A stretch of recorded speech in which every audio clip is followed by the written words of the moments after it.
Hello, my name is Phil Easter, historian and writer from Baltimore, Maryland, also known as the Amazing Memory Man.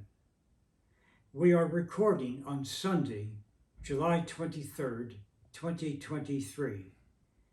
This is story number 32 on my YouTube channel, which is Phil Easter, the Amazing Memory Man. Today we are looking at some women in sports history from a long time ago. The Paris Olympic Games of 1900 were the second Olympics of the modern era. The first was Athens in 1896, and only men were allowed to compete in Athens in 1896. But 4 years later, in 1900 in Paris, there was a great World Exposition that year in Paris, like a World's Fair, we sometimes call later in the 20th century. And this event lasted for the better part of 6 months, from May until October of 1900. And so the Olympic Games were some people's opinion, almost like a sideshow to the World Exposition. The events were spread out over many months from May to October. Not like more recent times when the Olympics are usually held just a little over 2 weeks, like a 16 or 17 day period. In Paris 1900, they were spread out between the months of May and October.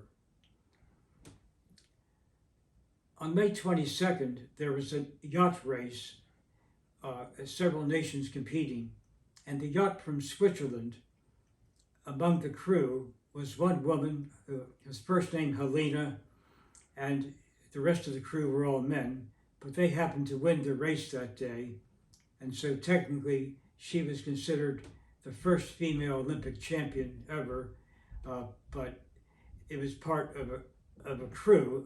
The rest of the sailors were all men competing. But a few months later, in July, was the women's tennis tournament. And here is where we have the first female Olympic champion of an individual sport. And her name was Charlotte Cooper, and she was from Great Britain, born in London in 1870.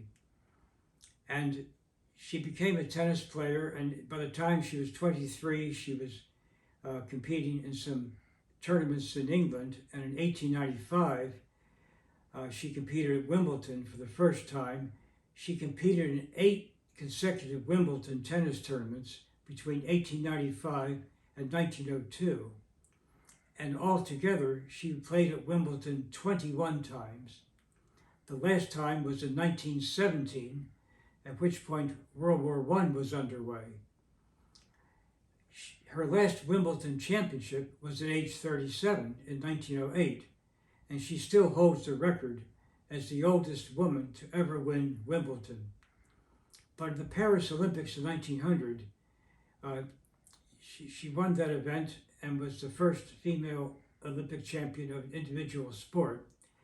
And also she took part in the mixed doubles competition with an English man. She and the Englishman, they beat a number of other teams of mixed doubles. And so she actually won 2 Olympic gold medals. But again, one of those was the individual women's tennis tournament.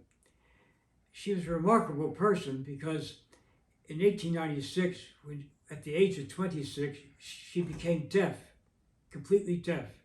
And yet she competed in all so many tennis matches and tournaments for many years. Charlotte Cooper died in 1966. At the age of 96. But also competing in Paris 1900 in the women's golf tournament was Margaret Abbott from the United States. When she was growing up in this country, actually, I should point out, she was born in Calcutta, India. I think she may have been British at birth, but her father died the next year, and her mom brought Margaret to the United States. They first lived in Boston and then later in Chicago. And in Chicago area is where she started to play golf in the late 1800s, the 1890s. She was playing golf, but At that time, women were not permitted to go to a golf club unless accompanied by a man. So she had to find someone to coach her as well. That's just the way it was at that time. And she won the women's golf tournament in 1904 in Paris. But here's the odd thing. She didn't even know it was really the Olympic Games. She just thought it was part of the World Exposition going on in Paris at the time. And she lived many more years. She died in 1955 at age 76. She went to her grave not knowing that she was America's first female Olympic champion, which is rather sad that she never realized it was also the Olympic Games. I mean, that's how much of a sideshow the Olympics were in Paris. I mean, some people knew, but it wasn't so heavily advertised that much as the Olympics. And she always knew she won a golf tournament in Paris connected to the World Exposition, but did not realize it was actually the Olympics, and she became the first American woman to win an Olympic gold medal, an Olympic champion. In the 1970s, a lady from the state of Florida did a major research project and discovered more about Margaret Abbott and pointed these things out. But it's just amazing that no one in her own family ever told her, you were in the Olympics and you're the first American woman to be an Olympic champion. But these ladies were very important in 1900, these pioneers in women's sports, in tennis and golf especially, and Charlotte Cooper and Margaret Abbott, the first two ladies to win individual events in the Olympic Games. At future times, I will share more stories about women in sports history. Every now and then I'll do a YouTube story about this subject, as well as many other topics that I cover. As a matter of fact, it is 1 year from this month, in July of next year, the beautiful city of Paris will have the Olympic Games for a third time. Paris, 1900, was the first time, and then just 24 years later, in 1924, Paris became the first city to host the Games twice.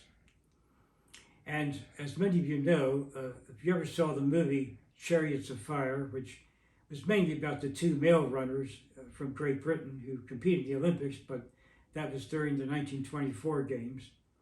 But amazingly, even then, in 1924, women were not allowed to compete in the great sport of track and field.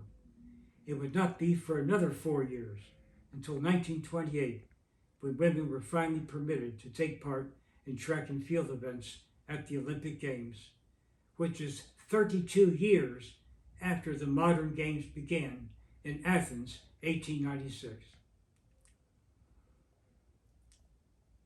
Charlotte Cooper of Great Britain, Margaret Abbott of the United States, the first two female Olympic champions in individual sports. This is Phil Easter, the Amazing Memory Man. We'll see you next time, another story on another subject. Thank you and good night.